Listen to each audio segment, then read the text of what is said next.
Good afternoon. And most people think that raising money for a nonprofit is the hardest part. But what if I told you it's actually just a series of conversations and commitments? What some folks call a fundraising grind is really the same set of tools that you can use to take your vision from underfunded to unstoppable.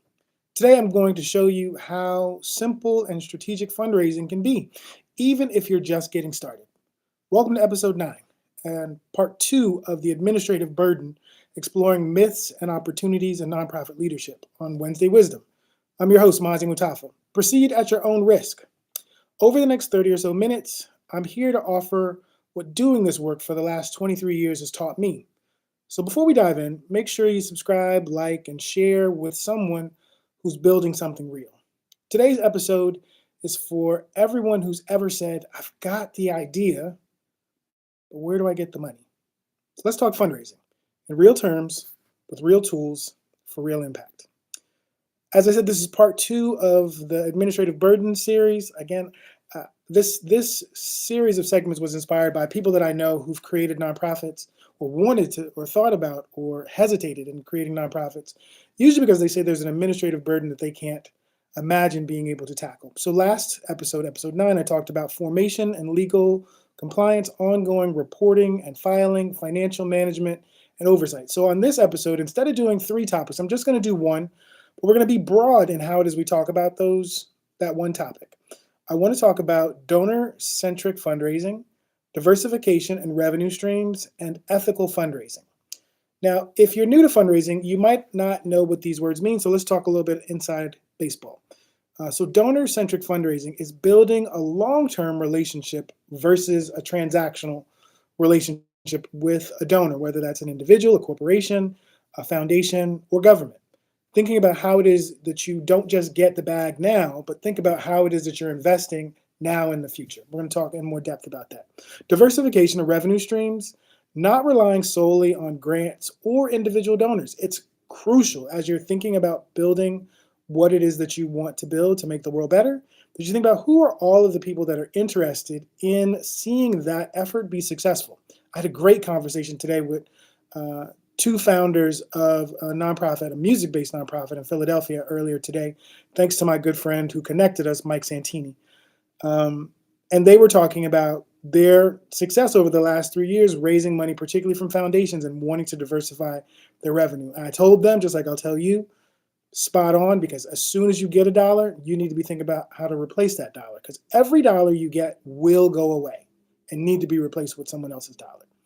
Let's talk about ethical fundraising too, which is transparency in how you use funds, especially for restricted grants versus unrestricted grants, or restricted or unrestricted gifts, because individuals also have the ability to determine how it is that they want you to use their money.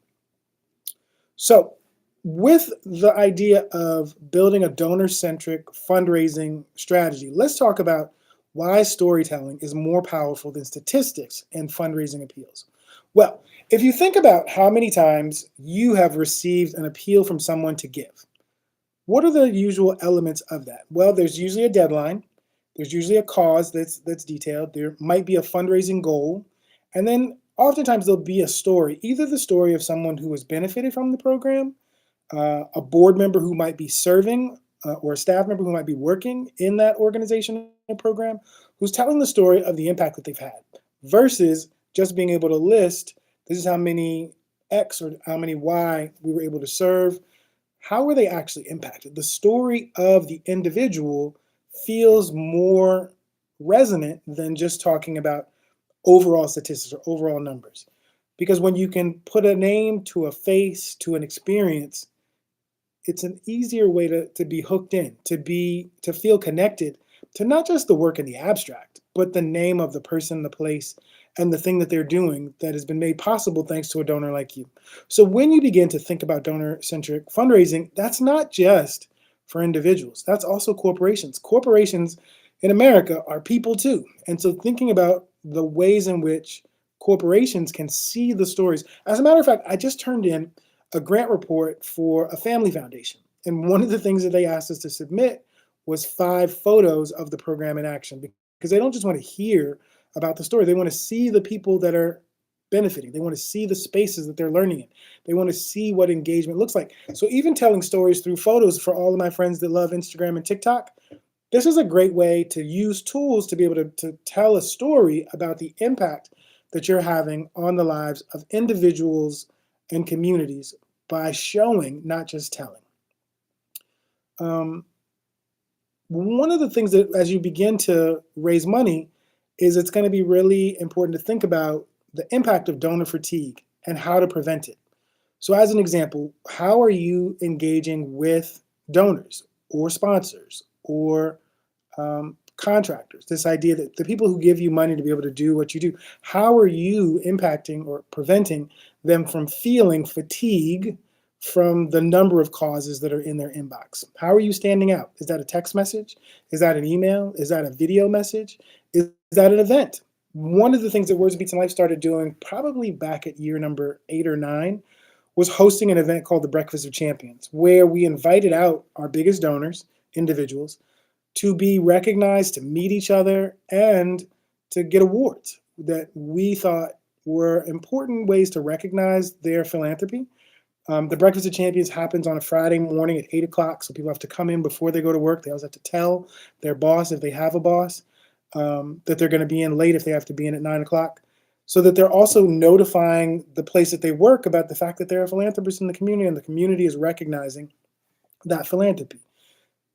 In some instances, that also leads that boss or job to say, hey, by the way, we also do matching gifts for the places that our employees give. I know one of the greatest gifts that we've received in the last 3 years is a board member whose company donates tens of thousands of dollars to us just because he's on the board.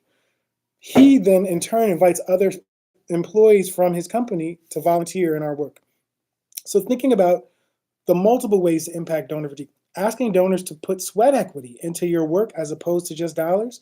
Sometimes people's dollars are tight, but they might have time or they might have a will to be able to help amplify the message you're trying to put out. So think about all the different ways that someone can contribute that are financial, that are intellectual, that are sweat equity based, meaning they put effort into doing something. All of our board members volunteer at events, all of our board members donate, and all of our board members fundraise. And so thinking about how you can create that same kind of philanthropic journey for the people that give to you as individuals, for the companies that sponsor what it is that you're doing. Think about things like speaker series or community service events that you're able to invite them out to. Think about all the different ways that you can engage someone in helping advance your mission that are not just dollars. You also need to think about building trust through impact reports and regular donor communication. That can take a number of forms. One of the things that we started doing again 3 years ago was developing an annual a video annual report, where we would take the footage and photos of events that we hosted throughout the year and just do an end of year recap video that would let people at the Breakfast of Champions see what it is that their donations had helped make possible. At that event, we also include information like the financial segment of our written annual report so people can see the numbers and know where it is their dollars are going. There's also opportunities to not just build trust through sharing information about the money, but also those numbers about the impact of the work you're doing. So for example, the number of schools you're in, if you're doing a youth program, the number of students enrolled, the number of partners, the number of sponsors, the number of dollars raised, the cost per pupil. So this is an opportunity to think about how you tell the story of your work with the numbers that make it possible. Whether those are dollars or whether those are people participating, volunteer hours from sponsors. These are great ways to be able to incentivize people to think about, oh, I never even thought about asking people at my job to volunteer at such and such. I never thought that they needed this skill set or this set of resources or tools that I have access to. I'm going to work on trying to get them access. So the more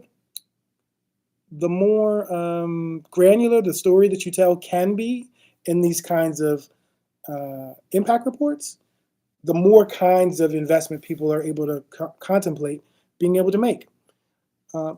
It's really important to think now about what do donors expect right now. And one of the most important things is transparency. They expect feedback loops and digital engagement. Digital engagement can look like newsletters, can look like social media posts, can look like text messages. And part of what you have to do in getting to know your donors is to figure out how they want to be communicated with. I have done this work for 23 years, and I'm gonna be transparent. I think in 23 years, I have scheduled a coffee or a tea with a donor, one-on-one, maybe like 6 or 7 times. But when I talk to other executive directors, that is a lot of what they spend time doing, is talking to people one-on-one about what it is they're working on, what is they're aspiring to do, and how that person can be a partner. Not just a funder, but a partner. So shifting, even thinking about fundraising to thinking about kind of resource marshaling. Your job is to be able to bring resources to bear on the problem that you're working to tackle. And so thinking about what are corporate, individual, foundation, in-kind ways that people are able to support that work. And being transparent about how you use it, when it is where it is most impactful, and how other people might follow the lead of the people that are already doing that for your organization.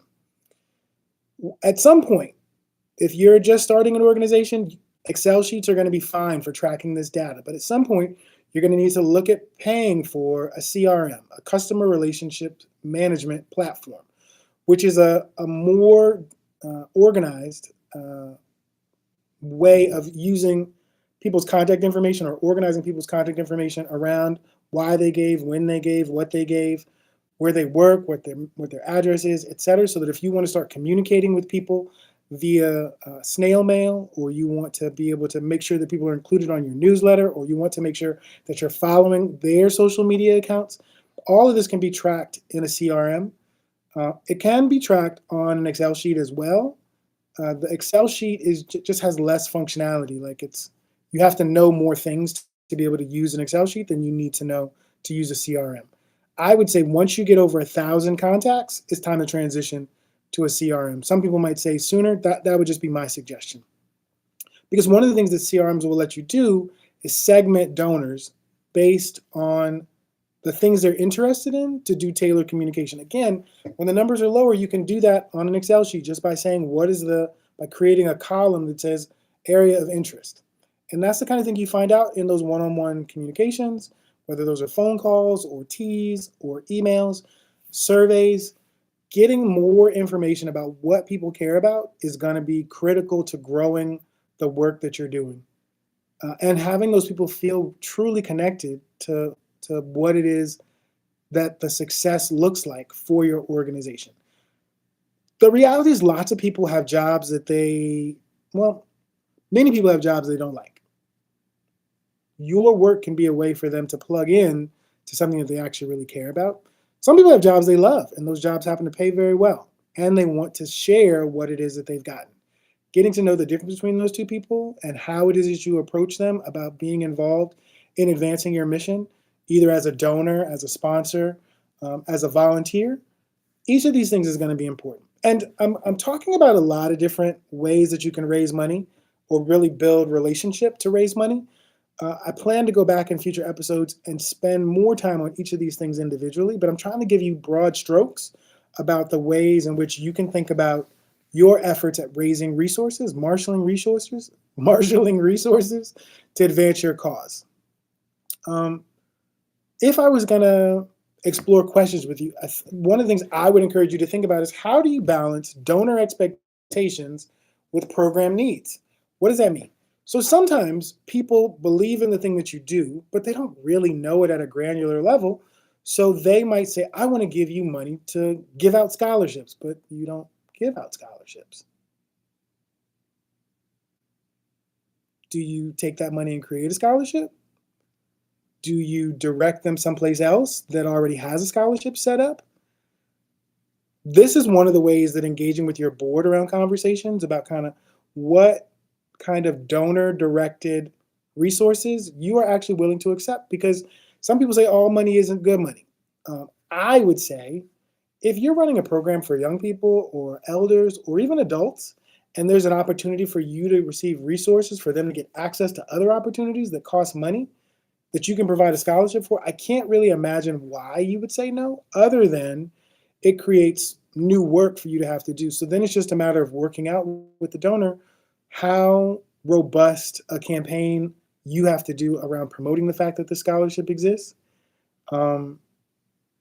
Or are you able to just give it to students who you know, or participants, or community members, or organizations that you know would benefit from it? This is about the managing of the expectations, but also being clear about what your bandwidth is for what you can and cannot do, what you will and won't do.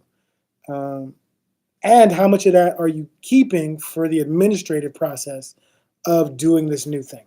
These are all questions for you to explore with someone who's interested in giving you money, especially if it's money that's going in a different direction than you're already pulling in. This leads to a different question, which is, should nonprofits ever say no to a donor? It's a very good question. And I think that my answer to that question is yes, you should say no to a donor if the thing that they're asking you for is totally outside of the bounds of what it is you do. I'm not going to name them, but there's a nonprofit based here in Washington, D.C., who some years ago got in a bunch of trouble, or at least media-based trouble, for working with the mayor's office to receive the charitable donation of an ambulance to then donate to a hospital abroad. Now, if your first question is, well, did that nonprofit do something related to medicine or health? Nope.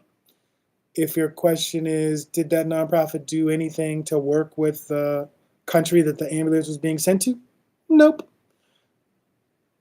If your question is, did the mayor get in hot water for doing this and using them as kind of an in-kind launderer of equipment that he just wanted to send abroad? Yes, he did. And so when someone threatens to jeopardize your nonprofit status, that's the perfect time to say no. If what is being asked for is beyond the scope of your mission, that's the time to say no.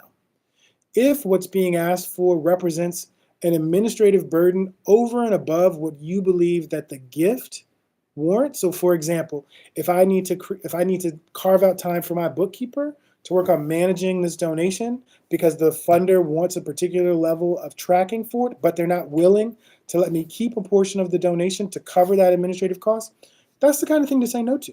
That you're not just a pass-through for other people's priorities. So being clear about what is a yes and what is a no is one of the things I would definitely encourage you to think critically about, especially in the early stages, where saying no has fewer consequences, but also have less room for error. Then when you make a big mistake, a fatal mistake early on in the creation of your company, it's very hard to recover because you don't have a track record that people can look at and say, well, this was just a mistake. When they might think, no, this is the character of the people that lead this space and they can't be trusted. So definitely understanding what your no's are, especially when it comes to donors, whether in kind. We get calls all the time from people who want to volunteer their time to do X, Y, and Z. And the truth is, we only have a few places where people can volunteer their time. And we're not in the position to create new opportunities for folks who want to do things that are beyond the scope of what it is that we can actually meaningfully manage. So what we do with those folks is tell them, well, not with us, but maybe somebody else. Here's somebody else you might want to talk to. I wanted to talk about fundraising for the most part because this is the thing that people worry the most about, their ability to be able to deliver on, their ability to be able to find resources. And this idea of diversifying your streams of income is critical for the entirety of the existence of what it is that you're going to build. Why? Because the priorities of funders always change. That foundations that fund you in the beginning, sometimes they only like funding startups. And once you're past the startup phase, they're not interested in funding your work. Some folks need you to have a certain level of budget before they trust you with their money. So thinking about the life cycle of your organization, the life cycle of your fundraising journey is going to be pivotal. And working to map that out, not just in the abstract, but going to talk to peer organizations in your region or in your area of expertise is useful. Why? Because there are people who've already blazed the trail that you're now following. And so why not talk to those people about what it is that they did, how it is they got there? Because most often they're going to be far enough along that they don't feel threatened by you as someone that's starting out. They want to help you. They want to be able to introduce you to some of their funders. They want to introduce you to the opportunities because you're not their competition. You could be their co-opetition. I would encourage you to spend time developing a case for support for your work. The case for support is basically a narrative that will then feed into the grant applications that you draft. It explains what it is you want to do, why it is you want to do it, who it is that's going to do it, how the world will be different when you're successful at its baseline, and how much it will cost. A case for support is, in the case of a nonprofit, is a lot like a business plan, but it's designed really to be a thing that is a guiding document for you, for your fundraiser, if you have one, your grant writer, and your board of directors, for people to understand what it is you're doing, why it is you're doing it, who it is that's doing it, and how the world will be different because you're successful. That's going to be great language for your website. You can use that with your marketing team as a way to start to build the narrative, the story that you want to tell about the work you're doing on social media, in your newsletters, in postcards, etc. So thinking through how you tell the story, because the story is almost as important as the journey itself. The journey, some people want to be on the journey with you for the short term, for the long term, for the medium term. But if there's not a story that hooks them for why it is that you and the people that you're working with have decided to go about making the world better via the vehicle that you're building, it's hard to get them to be personally invested in terms of their time, their sweat equity, or their reputation. Because sometimes when people make donations to you, it's not just, do I think this is a good idea? It's, do I want to be associated with this idea? At the early stages, it's going to be easier in some instances to find people that want to be associated, because like, who is not for an upstart? Who is not for the person that's trying to do something that clearly needs to be done but hasn't been done yet? Or to do something that's being done but not being done well? Or to be doing something that's being done well but isn't done in enough places? These are all things that you as a founder, you as a nonprofit leader, need to keep in mind as you are building the case for your support. This document will be instrumental in the process of creating a grant narrative or a corporate sponsorship narrative. Each of those is going to be slightly different because your funders, in both cases, have different priorities. And the question becomes, how do I already align with their priorities, or how am I out of alignment with their priorities? And it's unlikely that they will be a partner with me, but they might know someone else who is. And so me introducing my work to them is going to help open up a new door potentially.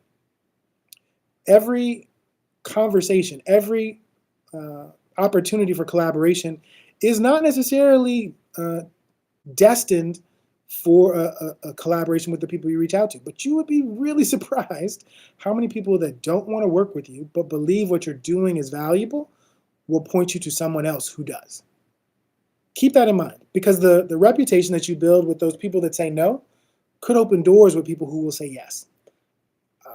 One of the other things to be thinking about as you're working to build your fundraising journey, this is something that I didn't mention at the beginning, but is crucial depending on the stage of your development. For years, I would go to meet with foundations as a part of my grant application, and they would ask me, who's on your board of directors? And my response for about 10 to 12 years was literally, nobody you would know. Now, 23 years into this, there are multiple people on my board who funders know. And when they learn that they're on my board, they take that conversation more seriously. They take the request more seriously. And so a lot of nonprofit executive directors, especially founders, will tell you building a board is very difficult. It is, because the people who will make a difference in the work you're doing are not easy to get onto your board. I'm actually literally right now working on an article at the recommendation of one of my board members called Everything But the Meeting. And it's an article about the fact that my current board does everything that I ask them to do and all the things they're legally required to do, except regularly attend their meetings.